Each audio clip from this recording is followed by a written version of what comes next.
Welcome, everyone, to the new and improved Verdict series. My name is Matt Watkins, and I'm your host.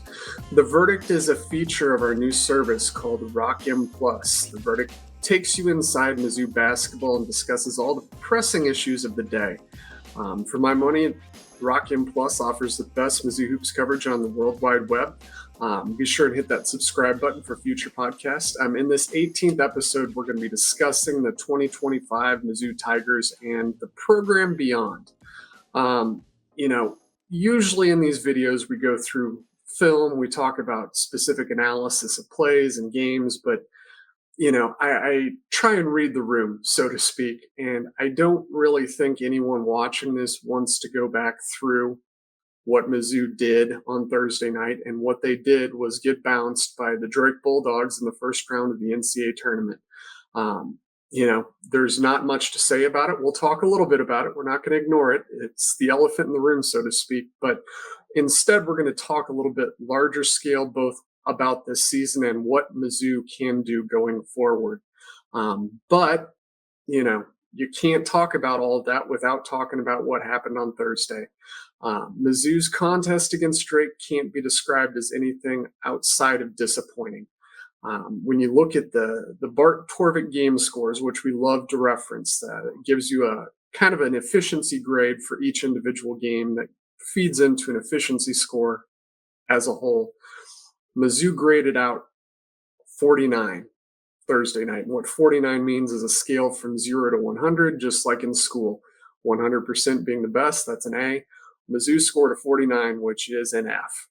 It was a bad game. There's no other way to say it. When the lights were brightest, they didn't show up, they didn't perform, and they didn't win. It was a disappointing effort. They were outclassed on both ends of the floor.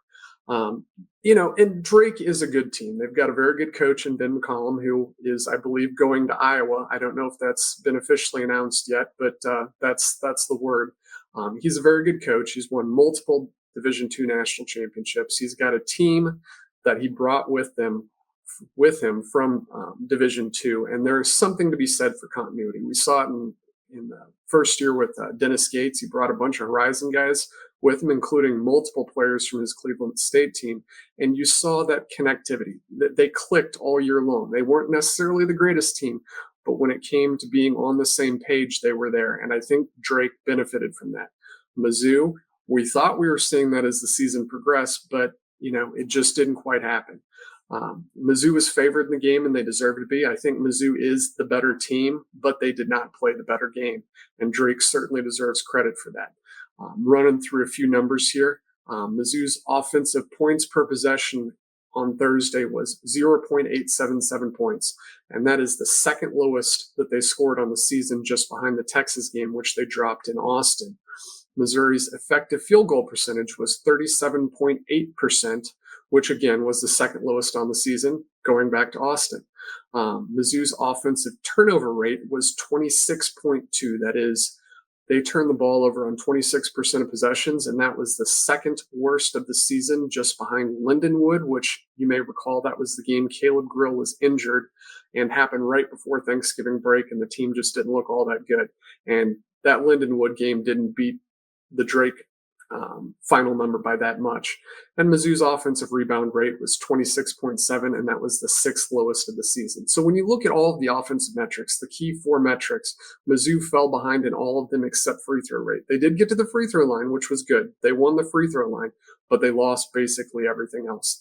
And you can't do that and expect to win games. Defensively, I would say they were adequate. They weren't good. They were fine.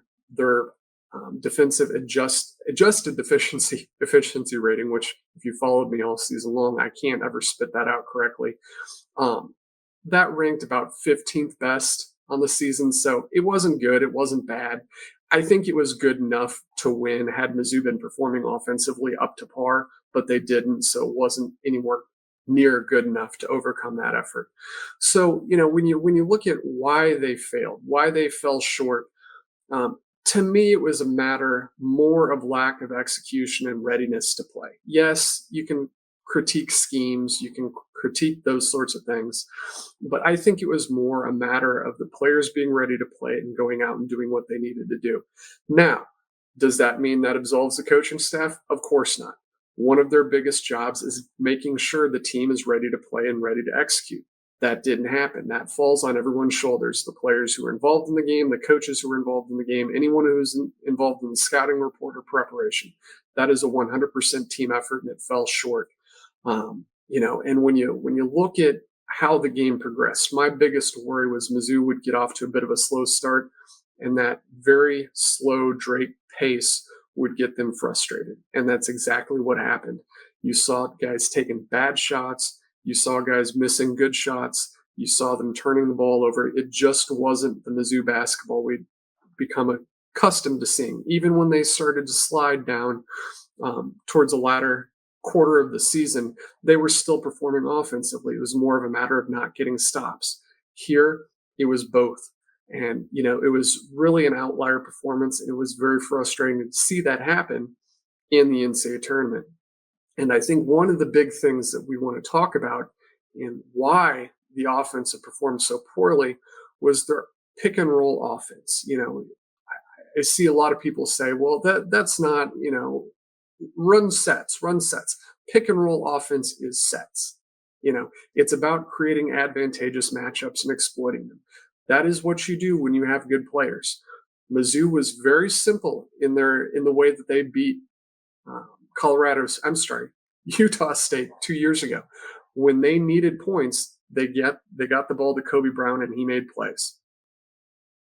That's running sets. That's what they tried to do against Drake. It's just those players didn't perform. And I'll throw a few numbers out for you here. Mizzou's pick and roll usage, and when we're saying pick and roll usage, I'm including passes out of the pick and roll to players for immediate shots. Mizzou got about a quarter of their offense this season from those sets, and they scored a 1.017 points per possession. That's 96th percentile. They were one of the best pick and roll teams in the country. Against Drake, that number ballooned a little bit to 31%, certainly within the realm of normalcy, but their points per possession were a laughable 0.565 points. That's almost half of what you've come to expect from them scoring. That efficiency in pick and roll offense was the second lowest of the season behind A&M when Mizzou couldn't hit shots off of kickouts. And, A&M is a really good defensive team. They're physical. They can do things that Drake can't necessarily do. So that wasn't surprising, but to see Mizzou struggle so much in getting their base offense off the ground and getting into the paint and scoring points at the rim, they simply weren't able to do that. And I think that was a matter of hesitancy and just a matter of lack of execution. And I'm going to throw some more numbers out at you. This is all from my tracking data, which I do each and every game by hand. Mizzou's half-court offense on Thursday produced 7 open shots. They had an 85.7% effective field goal percentage rate on those shots. That's very good. However, 18 shots out of their half-court sets were contested. That is not unexpected. You usually take more contested shots than open shots. They had a 13.9% effective field goal percentage. That is the worst all season long, and it's not even close. I don't believe another game was below 20% on contested half-court shots.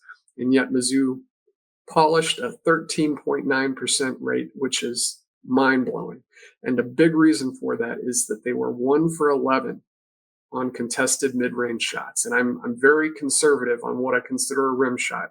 If it's not a point-blank attempt, a layup, a dunk, something that's right at the rim, I throw it in this bucket. Mizzou was getting kind of close to the rim, but they weren't getting close enough, and they simply couldn't make those shots. To me, that is a matter of focus and a matter of intent in doing what you need to do to get to the rim, get the fouls you need, and finish buckets. And they simply weren't able to do that. Another number I look at is paint touch possession rate, which is simply the number of possessions where a paint touch occurs. And a paint touch is simply a man with the ball in the paint. Mizzou had a 57.8% paint touch possession rate, which that's a little bit below average. 62% is about where they landed on the season, so a little bit under that. And when you consider all the turnovers they had before they even got into their sets, I think it was probably about normal when you consider that. Um, and the problem was is that usually, let's see if I have my numbers here. Um, Mizzou's paint touch points per possession was 1.347 on the season. So when they got into the paint, they were very effective. Their efficiency rose to really good levels. But against Drake, it was barely over one. That's a 30% reduction, if I'm doing my math right. Maybe more than that, actually. It was significantly below where they normally land. And I believe it was the second lowest on the season. And the only one that compared was Texas, which I think Texas may have been a little bit lower. So you saw the same problems cropping up in this game offensively as Mizzou had against Texas. They took a bunch of contested mid range shots. They couldn't knock down threes. And when they got to the rim, they didn't convert. And that's a tough way to win the game. No matter what your game plan is, you still have to go out there and make buckets. And Mizzou didn't do that. And they got to the point where they had to chase points and they were just struggling to do that. They finally found some footing in the second half where I believe they scored 20 something points over 10 possessions, which is great. That's what you wanted to see all season or all game long. But, when you're talking about 10 possessions out of a 65 possession game, it just wasn't enough. And the frustrating thing is that, yes, they were good for the majority of the year offensively. They were great for the majority of the year, but when the lights shine brightest, they just did not do what they needed to do and produce the points necessary to win the game. And, that leaves a sour taste in your mouth. Um, I think a lot of people will let this cloud their impression of the season, and that's fair. The tournament is a big thing. A lot of people don't really pay attention to college basketball until we get closer to the tournament. So I get that. But, the next thing I want to talk about is what does it really do to the impression of the season at large? And to me, it's a consideration. You don't ignore that it's a part of the analysis. The question is, how big of, of a part of the analysis is it? And to me, I think they made a lot of progress this year overall. They were a top 30 team in all the metrics that matter. They ended the season as a borderline top 25 team, depending on who you ask. Their final record was 22-12, 10-8 in conference. And, that 10-8 to me is a really impressive thing, especially when you consider the SEC got 14 teams in the NCAA tournament, which is a record. It was arguably the best conference that anyone's ever seen in the last 25 years. Whether it was overrated or not, that is not a discussion I'm going to have here, but what we can all agree on, it was a really, really good freaking conference. And Mizzou did pretty well being able to get 10 wins and be above 500, which a lot of teams weren't able to do that are still playing in the tournament today. So, that's a big thing. They also beat 3 top 5 teams, at least when they came in, were top 5. I would say Florida's definitely still top 5. Alabama's close. Kansas fell way off, which I'm sure no one's too torn up about losing that data point. But, in that Florida game, when you look at it, it's probably one of the biggest or most impressive wins that any team had this season as a whole. So, they got results and they did well overall. So I really can't say that the Drake game overshadows that. It's a consideration. I think what could have been a great season fell short to merely good. And that's fine. When you're looking at building a program, you want to stack good seasons. That's how you go about getting to great. Good is where you get before you go to great.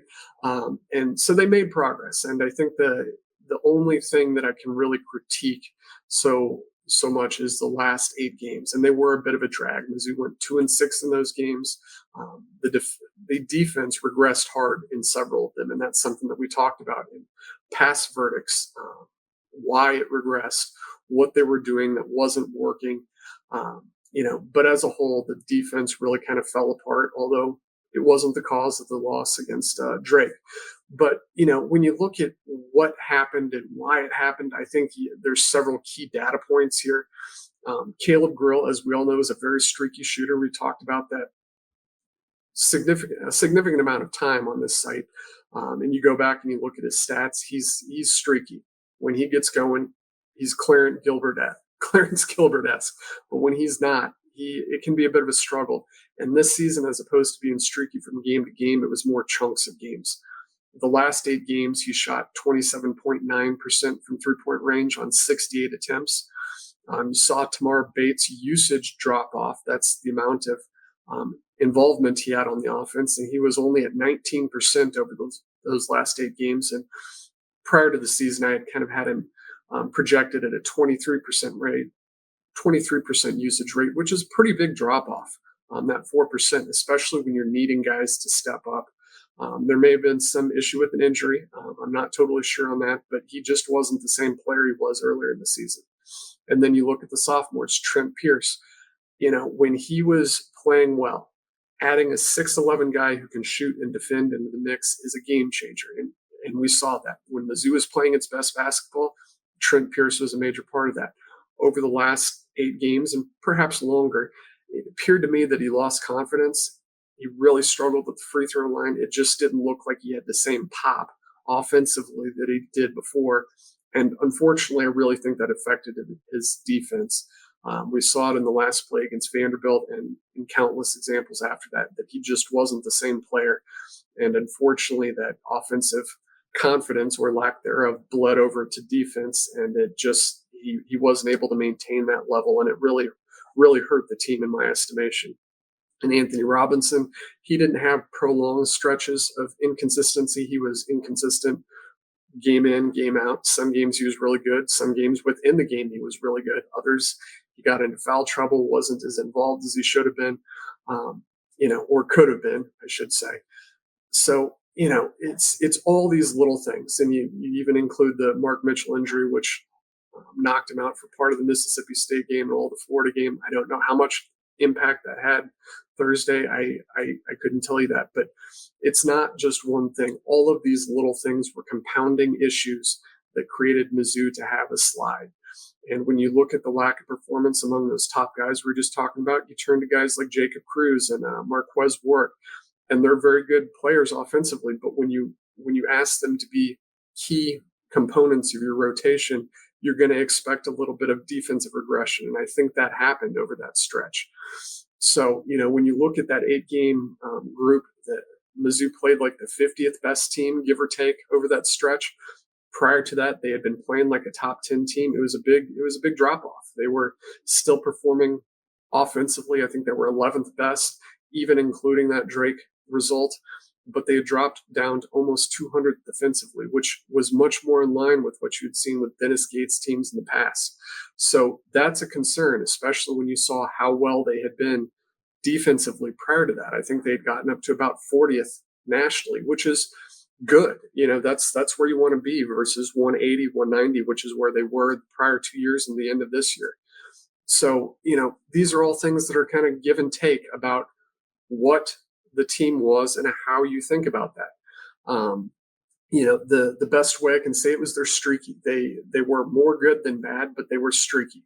They had parts of the year where they were elite. They had parts of the year they were good, and they had parts of the year where they weren't that good. And I think that's owed to a lot of their individual inconsistency. And when you look at why they were good when they were playing like a top 10 team, what caused that? Well, they put up big runs in games. They were just dominating the opposition and getting 10-plus point differential scoring runs in games. They were 2 or 3 to 1 in those games against teams when they were playing like a top 10 team. And when they got outside of that, even in those same groups of games, they were okay for the other 25, 30 minutes of the game. They would play even, maybe a little bit below even. So they really needed those runs to boost their point differential, and they did. But when those runs started to dry up towards the latter part of the season, they didn't have the 40-minute consistency to be able to win games like they needed to. And we saw that against Arkansas. We saw it against Vanderbilt when they let a 7-point lead slip away. We saw it against Drake. When teams prevented Mizzou from popping off those big runs, the Tigers struggled to score and struggled to put points on the board and, make up ground. So, it's the way I look at it, it was a good season. It was just inconsistent. And I think the last part of the season is what people are going to remember. But that is a part of inconsistency. If you're going to have the highs, you have to have the lows. So to me, I think Mizzou made definitive progress, and they just didn't quite have the pieces and the talent and the ability to put it together for 40 minutes every game. And that's a hard thing to do. Most teams don't have that ability, but I just think that Mizzou's inconsistency was probably the reason why they didn't get to where everyone wanted them to be. So enough being said about this past year. We're 20 minutes in. I think we've covered that. Nothing really novel here that we've discussed. So I want to look a little bit about what Mizzou could be going forward as a program. When you get into the year 2025, a program is often defined by what the team did. And that's fair, because in the NIL era and the transfer portal era, you're turning over teams every season. Mizzou, I think, may be an outlier in that, because when you look at what they have coming back, Mizzou is set to return as many as 10 players. The NCAA recently adopted roster limits. Instead of having 13 plus walk-ons, they now have a cap of 15 players that you can have. That can be scholarship or not. So when you look at what Mizzou's team had this year, they had that 15 number. They're losing 5 players off that team. So when you look at the guys that Mizzou are losing this year, we're not going to focus too much on them because they're going to be gone, and we're looking forward now. But when you look at the guys that the Tigers are losing, it's Tony Perkins, Caleb Grill, Tamar Bates, Marquez Warwick, and Josh Gray. You've got a couple top line players in there, a couple guys that were fixtures of the rotation, and you've got a couple role players. But Mizzou has 10 guys coming back, and a lot of those guys were key members of the rotation. You've got rising seniors and Mark Mitchell, Aiden Shaw, Jacob Cruz. Mark Mitchell may be one of the top 3 to 5 SEC players returning, should he do so. Jacob Cruz established himself as a role player, and good and bad, but I think he really started to develop as the year came along. Found his shot, at least on a more consistent level, and showed better defense than we saw earlier this year.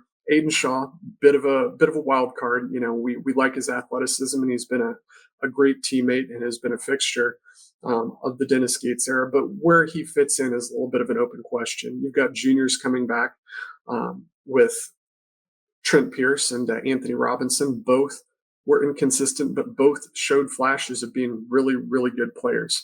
And then you've got a very highly touted freshman recruiting class who are going to be sophomores next year. You look at Tio Barrett.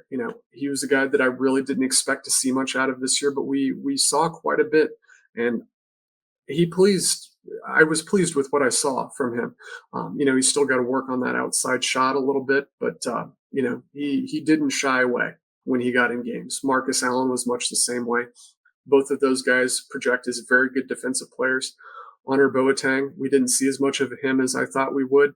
But again, he's got that athleticism and defense profile that you like to see. And then you've got the 2 big men who we didn't see much of. Peyton Marshall, very large, very large man. But when he was in, he showed some things, but he's got a way to go. And then of course Trent Burns, who we didn't see at all, 7'4", very intriguing skill set. But those big guys usually take a little bit longer to cook in the oven, so to speak, when you're talking about development. So, when you look at what they've got coming back, you've got to be pretty pleased. Most teams, when you get to this point in the season, are going to be rehabbing half their roster. Mizzou could have as many as 10 guys coming back, with 2 freshmen coming in, Nick Randall and Aaron Rowe, both home state kids. So Mizzou theoretically could have 12 players returning. And that's a good spot to be. You always are leery of guys leaving in the portal, but to this point, we haven't heard that coming out. And usually when there's a guy who's going to be leaving, you start back in January, February, and we haven't heard any of those. That's not to say none of them won't leave. But I think as far as what Mizzou's trying to do, they're in a very good position to keep building off this roster.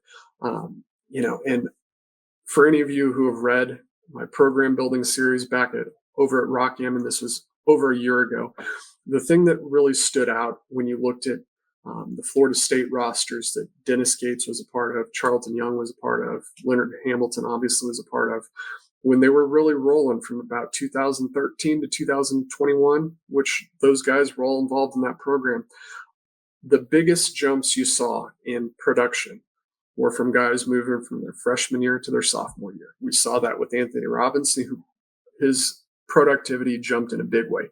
Trent Pierce, not quite as big, but still a big jump.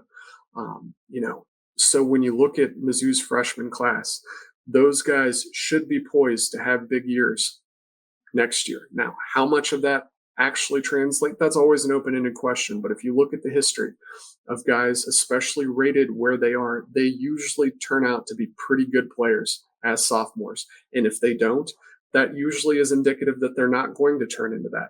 So I think next year is going to be a very good template for what Mizzou is going to have, because the recruiting is there, the freshman recruiting has been there, and the Tigers have a number of pieces returning both on the freshman class and upperclassmen that are poised to be pretty important players. So, you know, where that fits in the SEC, I'm going to share a chart that I put together here. What we're looking at here is the amount of production returned, and the yellow column there in the middle is what I have devised for my own mathematical system as returning production. You'll see over in the far left column the team. The column next to that is the returning minutes of the players that played this year who are poised to return next year for SEC teams. And the only guys that I've removed from this so far are those that are graduating and those that are obvious pros. No potential transfers have been added into this. So these numbers are going to change a lot. But when you look at Mizzou there, they're checking in at third in returning par, what I call it, and that's points above replacement. I'm not going to get into the whole equation here, but I found this to be a very predictive number as far as how good teams are going to be and how good they are. So, you know, you can disregard it at your will. It's when I make things up and do my own numbers, I don't take any offense to that. But I will say that it has been a very predictive number in the past, and I expect it to be in the future. So when you look at the guys that Mizzou has coming back, they rate very highly in the SEC as far as what is returning across the league. So, you know, the big thing about Mizzou is being able to get those guys back. And if they do it, things are looking pretty good. It's just a matter of plugging in a few big pieces this spring. And, you know, when we get to checklist, it's always about returning the guys you want and getting new players for spots you need to fill. And I think that's Mizzou's MO this year. So my hope is that they are able to return most, if not all, of the guys that they have on the roster currently, and being able to plug those last few spots. You know, it's going to be a little bit of a different spring when we come to talking about the portal. In 2022, Dennis Gates brought in 8 new players. In 2023, the number was 6 new players. In 2024, last year, was 5 new players. I don't expect those numbers this year unless we see surprise departures. You know, it's going to be a little bit of a different focus. Instead of trying to build a rotation and a foundation, it's going to be more of plugging in holes that the staff sees as necessary moving forward, and just eyeballing it. I think they're going to be looking for a combo guard, someone who can put up points and is ready to come in and be a scorer, and probably someone in the post. You know, what type of player they're looking for there, we're not quite sure yet. There's a lot of options that are going to becoming available. So, you know, those are the 2 spots that I have earmarked so far. There might be a third because, again, you get 15 players, and Mizzou has 10 returning players, 2 freshmen, and 3 open spots. So, you know, unlike years past, they're not rebuilding the team. They're not starting over from scratch and trying to reshape what they want to do. Last year, when you look at bringing in a Mark Mitchell, a Josh Gray, a Tony Perkins, they were wanting to get more physical. They wanted to get SEC bodies in, and they were able to do that. They've got those guys now. It's more of a matter of saying, hey, we need a guy who can put up points. Okay, that's something that is difficult to acquire, but it's easy to identify. It's not saying, hey, we need a point guard, we need a shooting guard, we need a post, we need a wing, we need a stretch four. We need all of these things just to be competitive. Mizzou should be competitive as is. It's a matter of being able to plug in those few spots and get the right guys in here who complement what everyone else does and raises the bar. Should Mizzou do that, I really think that they're probably going to be a top 5 team next year if all of those things go right in the SEC. So, top 5 in the SEC, it depends on what everyone else is able to do. But, when you look at that chart that I showed you, there's so many gaps that are going to be created by players leaving and big players. You look at a Mark Sears, a Zakai Ziegler, Florida's entire backcourt. Texas A&M is losing basically their entire team. Tennessee also losing their entire team. Auburn's losing to Jonah Broom. They're losing several other key pieces on that team. There could be a changing of the guard next year. Those top level teams that made the SEC so tough this year are going to have pretty big hits. And when you resort to going into the portal and resort to relying on freshmen, you're just not going to be as consistent year in, year out as if you build that foundation and get those extra few guys that can push you over the top, which a lot of SEC teams did this year. So in some ways, I think Mizzou may be a year behind where the SEC is, in that they have that capability to plug those last few holes and hopefully take this program from good to great, which they were on the verge of this year, but just couldn't quite do. So anyway, portal coverage is coming on RockM Plus. In fact, it's already started. If you're a subscriber, you've already seen all of this information come up. We've got lists of potential portal targets. We're going to have scouts of individual players. We're going to have intel on which guys Mizzou is pursuing and which guys aren't. Anytime that you see a tweet pop up, such and such player has been contacted by, here's a list of teams Mizzou's on it. Is that real? We're able to figure out whether that's real. So, if you haven't subscribed already, I suggest you do. We're very proud of our regular season coverage. And if you missed out on that, there's always time in the future. But the portal is also something that we take very seriously over at RockM Plus, and that we hope to be able to be leaders on in terms of bringing you the best information, the most up-to-date information, and the best analysis possible. So anyway, with that, this is going to be my sign-off for the season. We're not going to have any regularly scheduled verdicts throughout the year, or throughout the offseason, I should say. There will be some, when perhaps if Mizzou gets a commitment or we talk about various options, that might be something we get into. I just don't know. But I believe this was our 18th verdict this year, which was a good number. There were 32 games played, 34 games played. So almost a verdict for every 2 games, which as the season went on, we were doing one every week. So that makes sense. But I enjoy doing this. I hope you all enjoyed listening to them and viewing them. The RockM Plus community has been a great place to discuss hoops. We try and bring the best information possible. We do it 365 days of the year. There is no off season at RockM Plus when it comes to Mizzou basketball. So, we're going to look at ways to improve it going forward. But we're a work in progress, and I hope you all have found it enjoyable and keep coming back for more. So, with that, I'm going to sign off for this season. Here's to bigger and better things in the future. And, thanks for your attention and, of course, your support with your subscriptions. And we hope you continue to do that. So with all that said, stay in school. Thank you, everyone, for tuning into RockM Radio, a proud partner of Fans First Sports Network. RockM Radio is the official podcast network of RockM Plus, a new and exciting subscription service provided by me and the other voices of RockM Radio. Please take a few moments to head over to rockm.plus and sign up for an account today. The cost is only $5 a month, and the benefits include access to our live podcast, a subscriber-only message board, weekly newsletters, and more. If you enjoyed this episode of RockM Radio and would like to see more just like it beamed directly into your personal device, make sure to click the subscribe button below and tell your friends. Our podcast feed is available through the Apple Podcast app for iPhone, Google Podcast app for Android, whatever app you listen to your podcast. You can also find RockM Radio on Spotify.